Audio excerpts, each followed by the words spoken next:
Hey, what's up, Guardians? TBL here, hoping you all had a wonderful weekend and that your Monday isn't starting off too rough. I know it's the beginning of the week, but I hope you guys are having a good one. Today, we are going to be talking a little bit about an auto rifle I picked up about a week or so ago, the Soulstealer's Claw. Everybody's going crazy over this gun. And rightfully so. It's a pretty awesome gun. It is in the Doctrine of Passing Arminius-D archetype, so maximum rate of fire to impact, but this thing's got a couple of caveats that make it a bit better in certain areas than the Doctrine. For instance, it's got a much higher base aim assist stat of 80, matching the Arminius-D, and its range potential is also far beyond that of the Doctrine of Passing. Sitting at a max of 52 to the Doctrine's 27, so definitely interesting there. You have a chance to pick this thing up from Varix in the Reef whenever you rank up the House of Judgment. Now, the particular roll that I got isn't great, but it's not bad. It comes with Red.OES, which is a great close range scope, and Red.OAS, which is fantastic because it boosts that aim assist even further. In the first tree, we've got small bore for increased range and stability with a slower reload and a slightly reduced magazine size, taking it from its natural 66 down to 60. So there's still plenty of bullets in the gun. And we've got hand-laid stock, which gives you a great boost to stability at the cost of some of your range. Overall, these are two great perks for this gun. If I ever need more range, I go with small bore, and if I'm having trouble keeping those shots on target, then I just swap over to hand-laid stock, and it's almost as laser-like as the Doctrine. And in the middle tree, I wound up getting single point sling, which is great. This allows you to switch your weapons faster as well as moving faster while you aim, so you can strafe in and out of gunfights really quickly. Finally, we've got glass half full and Icarus, which is kind of an interesting combination there. Glass half full is fantastic, the lower half of the magazine will deal extra damage, and Icarus will grant me improved accuracy while airborne. Now, I've been playing around a bit with Icarus in PvP. This gun already has great aim assist, which is made even better by Red.OAS. And I was really able to get some really silly kills, like I just jump up, put my sights regionally close to somebody, and when I start to aim, this thing almost immediately snaps towards their head. Now, this being a bullet hose, it's not really great for aerial combat, but I just thought it was really funny that I was able to snap to targets and put in as much damage as I could while being airborne.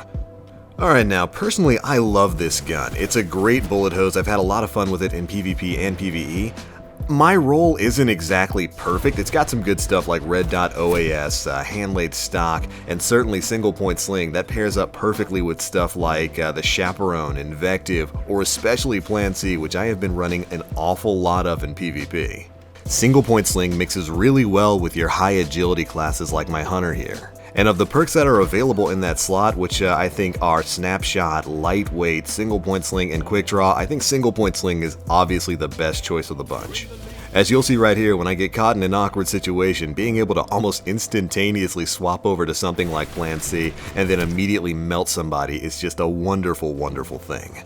Now, the addition of small bore is very interesting on here. It gives the gun a great amount of range, again at the small cost of some reload speed, as well as about 6 rounds from the magazine.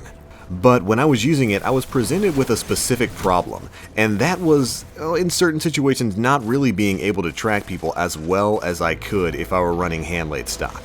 Now, really, ideally, you really want to get counterbalance on this gun. Unfortunately, mine didn't come with counterbalance, but for a bullet hose like this, that is going to be the perk of choice.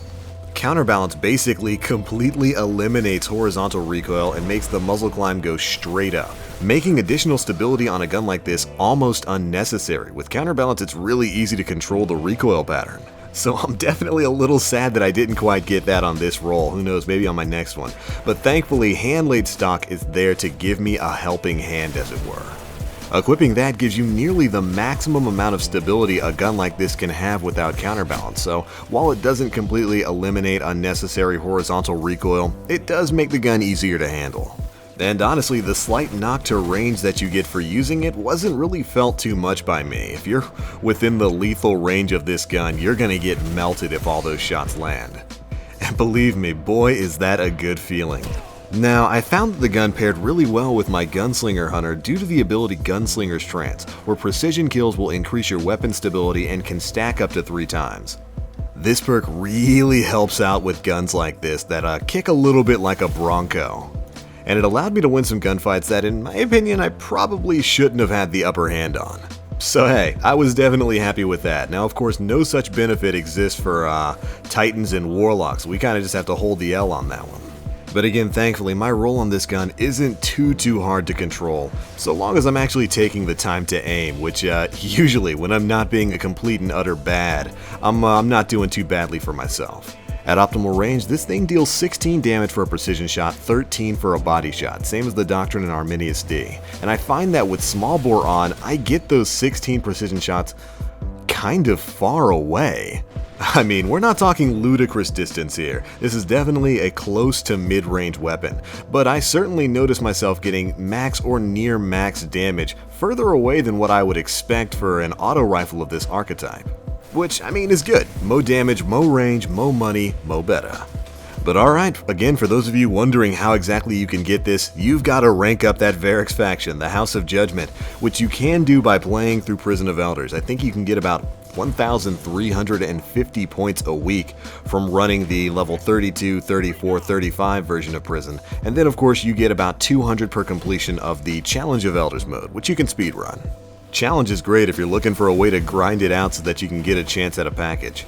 But alright guys, that's pretty much it for my gameplay impressions of the Soulstealer's Claw. Again, I am loving this thing. It's not quite the best roll I could have gotten. Again, if I got something like maybe Counterbalance and Send It, that would have been amazing. Perfect amount of range and a perfect amount of stability. Ooh, just makes me all giddy thinking about that sort of possibility. Who knows, maybe I'll get that from another House of Judgment package, maybe sometime this week, or maybe never again knowing my luck. But again, it is a fantastic weapon. I am having a ton of fun with it, and this thing absolutely melts. The ability of this archetype of auto rifles to shred through just about everything in PvP is really kind of funny for me, especially as somebody who started playing Destiny back in the beta. Oh man, back in year one when bullet hose auto rifles were the worst things in the game. It's certainly a far cry from how things are now, and I couldn't be happier. I'm someone who hasn't been able to pick up a Doctrine of Passing yet, so being able to have an option like the Soulstealer's Claw with even better range and aim assist, that's a-okay with me.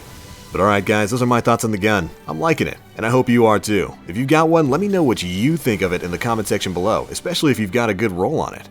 No, don't worry, you can tell me. I promise I won't get salty. Well, maybe. Who knows? But alright guys, thanks so much for watching. And as always, I am the Black Link.